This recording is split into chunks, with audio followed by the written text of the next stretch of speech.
Hi friends, तो मैं हूं अबरार आलम और आज आप लोग के लिए फिर से लेकर के आए हैं एक मेडिकल लेक्चर का, जिसमें से कोई एक मेडिसिन है वो है आपका सिफेक्सिम, जो कि एंटीबायोटिक को लेकर के आया है। ठीक है, सिफेक्सिम जो कि टेक्सिम ओ ब्रांड नेम से बहुत ज़्यादा पॉपुलर है। ठीक, तो आज बात करने वाले हैं इसी सिफेक्सिम टैबलेट के बारे में कि सिफेक्सिम आखिर कहाँ यूज़ होता है, किस कंडीशन में दिया जाता है। देखिए, सिफेक्सिम एक एंटीबायोटिक ड्रग्स है, ठीक, जिसका यूज जो है बैक्टीरियल इन्फेक्शन के अगेंस्ट में किया जाता है। ठीक, मैंने बहुत सारे वीडियोज़ में बताया है कि एंटीबायोटिक क्या चीज़ होती है या फिर किस तरह से काम करता है वो। देखिए, एंटीबायोटिक का मतलब होता है कि किसी बैक्टीरिया के जरिए कोई इन्फेक्शन हो, वायरस नहीं, वायरल इन्फेक्शन नहीं, बैक्टीरियल इन्फेक्शन जो हो, तो उस इन्फेक्शन के अगेंस्ट में जो मेडिसिन दिया जाता है उसे बैक्टीरियल इन्फेक्शन के मेडिसिन, जो कि एंटीबायोटिक कहलाता है। ठीक, तो ये अलग अलग हो सकता है, वो अलग अलग डिजीज़ के अनुसार अलग अलग मेडिसिन प्रिस्क्राइब किया जा सकता है। तो आज जो बात करने वाले हैं इस सिफेक्सिम के बारे में कि सिफेक्सिम को कहाँ यूज़ करते हैं या फिर किस कंडीशन में देते हैं या फिर कौन कौन सी डिजीज़ है ऐसा जहाँ पे प्रॉपर तरीक़ा से ये काम करता है। ठीक है ना, तो वो सारी चीज़ आज बात करने वाले हैं, सारी चीज़ डिस्कस करने वाले हैं। ठीक, तो वीडियो को शुरू से अंत तक जुड़े रहिएगा और बिना स्किप करके वीडियो को देखिएगा। ठीक है फ्रेंड्स, तो देखने वाले हैं इसी एंटीबायोटिक का कि ये एंटीबायोटिक जो है इसका काम करने का तरीका क्या है या फिर किस तरह से ये काम करता है और कैसे इसका डोज प्रिस्क्राइब किया जाता है या फिर कितना डोज दिया जाता है, वो सारी चीज़ बताऊंगा मैं। शुरू वीडियो का अंत तक ज़रूर लगे रहिएगा। ठीक है, तो सिफेक्सिम जो है ये बहुत से टाइप के इन्फेक्शन को ट्रीट करता है, यानी बहुत से टाइप का जो बैक्टीरियल इन्फेक्शन होता है, बैक्टीरिया के कारण जो इन्फेक्शन फैलता है, तो उस इन्फेक्शन को ये ठीक करता है। देखिए, ये आपको टैबलेट सस्पेंसन दोनों फॉर्म में अवेलेबल हो जाता है। देखिए, जैसे कि एडल्ट कोई हो, एडल्ट पर्सन, तो उसको टैबलेट फॉर्म में तो आसानी से दे देगा। ठीक, लेकिन वहीं पे अगर पीडियाट्रिक्स की अगर बात आती है, यानी बच्चों की बात आती है, तो उसको सस्पेंशन में दिया जाता है, यानी कि सिरप फॉर्म में दिया जा सकता है। ठीक है ना, तो ये हो सकता है, वेरी करता है, डिपेंडेंट किसी भी मतलब पेशेंट जो है वो क्या है, या एडल्ट है या फिर छोटा बच्चा है, तो उसी हिसाब से प्रिस्क्राइब किया जाता है।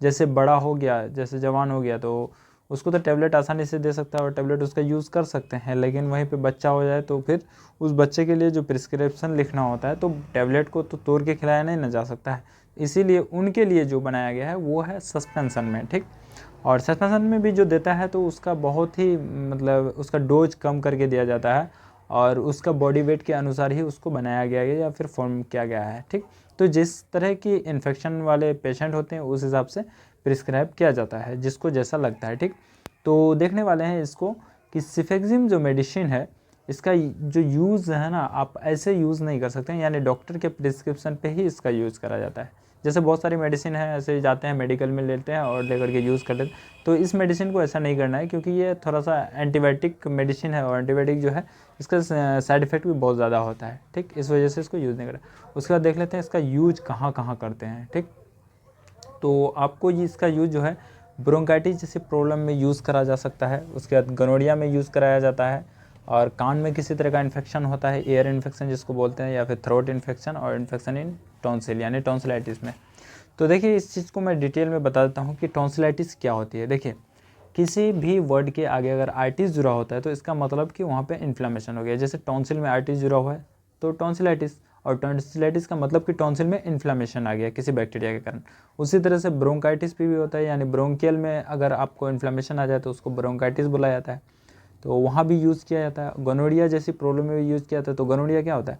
गोनोरिया एक सेक्सुअल ट्रांसमिटेड डिजीज़ होती है, जो कि मेल और फीमेल के जेनिटल पार्ट में होता है ये डिजीज़। ठीक, जिसमें कि डिस्चार्ज वगैरह होती है। फीमेल में ज़्यादातर इसको देखा जाता है, जैसे कि इंटरकॉर्स के दौरान ना एक दूसरे को ये सेपरेट करता है। ठीक है, तो ये तो हो गया गोनोरिया। उसके बाद एयर में किसी तरह का इन्फेक्शन, जैसे कि ओटाइटिस मीडिया, इसका मैं अलग वीडियो बनाया हूँ ओटाइटिस का। ठीक, जिसमें क्या होता है कि ईयर के मिडिल पॉइंट में मतलब बैक्टीरिया का इन्फेक्शन हो जाता है। ठीक, और जैसे कि मिडिल, यहाँ पे देखिए, ओटी का मतलब होता है एयर और आईटी का मतलब होता है इन्फ्लेमेशन और मीडिया का मतलब होता है मिडिल, यानी कि ईयर के मिडिल पार्ट में इन्फ्लेमेशन हो जाना। ठीक, तो उसको ओटाइटिस मीडिया बोला जाता है, जो कि एयर में होता है, इसीलिए इन्फ्लेमेशन इन एयर में भी इसका यूज़ करते हैं।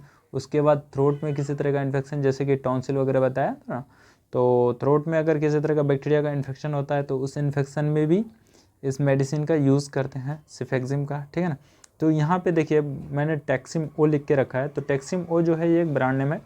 ठीक, और भी अलग अलग नाम से ये अवेलेबल होता है, तो मैं सारा चीज़ डिस्कस करूँगा। ठीक, तो यहाँ पे कंफ्यूज नहीं होना है आप लोगों को। तो इस तरह की डिजीज़ जो है, इस डिजीज़ में इसका यूज़ करते हैं, ठीक। और इसके साथ साथ अदर और भी मेडिसिन मतलब डिजीज़ में इसका यूज़ किया जाता है, वो डॉक्टर अपने एक्सपीरियंस के अनुसार प्रेस्क्राइब करते हैं। लेकिन कॉमनली अगर यूज़ की अगर बात किया तो ये 4-5 जो डिजीज़ बताया मैंने, जैसे टॉन्सिलाइटिस, ब्रोंकाइटिस, गोनोरिया, या फिर ईयर इन्फ्लेमेशन, या फिर थ्रोट इन्फ्लेमेशन, तो इसमें इसका यूज़ कराया जाता है, ठीक। वैसे कोई भी बैक्टीरियल इन्फेक्शन होता है तो उसके अगेंस्ट में भी ये तो फ्रेंड्स यहाँ तक देखा हमने कि कहाँ कहाँ यूज़ करते हैं या फिर कौन कौन से डिजीज़ में यूज़ करते हैं इसको, ठीक। अब देख लेते हैं कि इस मेडिसिन को दिया कितना जाता है, यानी कि इसका डोज फॉर्म जो है वो कितना दिया जाता है। देखिए ऐसे पेशेंट की सिविरिटी को देख करके ही प्रिस्क्राइब किया जाता है, लेकिन वहीं पे अगर एडल्ट डोज की अगर बात किया ना, बॉडी वेट के अनुसार की अगर बात करें तो 5 mg पर kg के हिसाब से इस मेडिसिन को दिया जा सकता है, ठीक। फिर मैंने यहाँ पे दिया प्रिस्क्राइब में एकदम बिना प्रिस्क्रिप्शन का मेडिसिन को लेना ही नहीं चाहिए, चाहे वो पीडियाट्रिक्स के लिए ले या फिर कोई एडल्ट ले, ठीक। तो इस मेडिसिन की अगर जब भी ज़रूरत पड़े तो प्रिस्क्रिप्शन पे ही लेना चाहिए। देखिए मैंने यहाँ पे जो बताया 5 mg पर kg के हिसाब से, यानी पर डे, तो इसमें क्या हो सकता है, मान लिया जाए 10 kg का कोई है, ठीक, कोई पेशेंट है, तो 10 kg इंटू 5 mg तो कितना हो जाएगा, 5 इंटू 10 यानी 50 mg हो जाएगा। 50 mg दिन में एक बार या फिर 2 बार दिया जा सकता है, ठीक। तो इसी तरह से है जो कि अगर कोई 50 kg का है तो उसको मल्टीप्लाई करके उस अनुसार उसको प्रिस्क्राइब कर दिया जाता है, ठीक। तो इसी तरह से डोज को मतलब डोज फॉर्म को मतलब बनाया गया है, ठीक। तो अब देख लेते हैं इसका कुछ साइड इफ़ेक्ट। देखिए मेडिसिन है तो हर मेडिसिन के लगभग कुछ ना कुछ साइड इफ़ेक्ट रहता है, तो इसी तरह से ये भी है जो कि सिफेक्जिम, तो इसमें भी कुछ ना कुछ साइड इफ़ेक्ट है। तो इसमें हो सकता है आपको जैसे स्टमक में अपसेट होना, यानी पेट फूल जाना, या फिर पेट में पेन होना, या फिर डायरिया, नौजिया, और साथ में ही वोमिटिंग, कॉन्स्टिपेशन का problem, loss of appetite, gas, headache, तो ये कुछ है साइड इफ़ेक्ट इनका, ठीक। देखिए ऐसा कुछ भी अगर साइड इफ़ेक्ट दिखे तो अपने डॉक्टर से ज़रूर से एक बार कंसल्ट कर लें, ठीक। क्योंकि इस तरह की प्रॉब्लम होना मतलब कि मेडिसिन आपके लिए घातक हो सकता है, ठीक। यानी जो भी पेशेंट यूज़ करता है तो उसके लिए घातक हो सकता है। तो यहाँ तक समझ गए कि ये कुछ साइड इफ़ेक्ट है। अब देख लेते हैं इसका वार्निंग, कि कुछ वार्निंग है, जैसे कि इसको कौन कौन ले सकता है, कौन कौन नहीं ले सकता है। तो इसमें नहीं लेने वाले की मैं बता रहा हूँ, जैसे कि किसी को सीवियर स्टमक पेन हो रहा है तो उस कंडीशन में नहीं देना चाहिए, और वाटरी डायरिया या फिर ब्लडी डायरिया, कोई भी डायरिया हो तो उसमें इसका यूज़ नहीं होता है। उसके साथ साथ जॉन्डिस, एलर्जी ऑफ किसी भी तरह का एंटीबायोटिक से अगर एलर्जी है, जैसे सिफेक्जिम हो गया, या फिर हाइपर सेंसिटिविटी है, तो इस तरह का कोई भी पेशेंट हो तो उसको इस मेडिसिन को प्रिस्क्राइब नहीं किया जाता है, ठीक है फ्रेंड्स। तो ये थी आज के लिए इस वीडियो में, कि जिसमें मैंने सिफेक्जिम के बारे में बताया। आई होप कि वीडियो आपको पसंद आया होगा। तो ठीक है, मिलते हैं नेक्स्ट वीडियो में।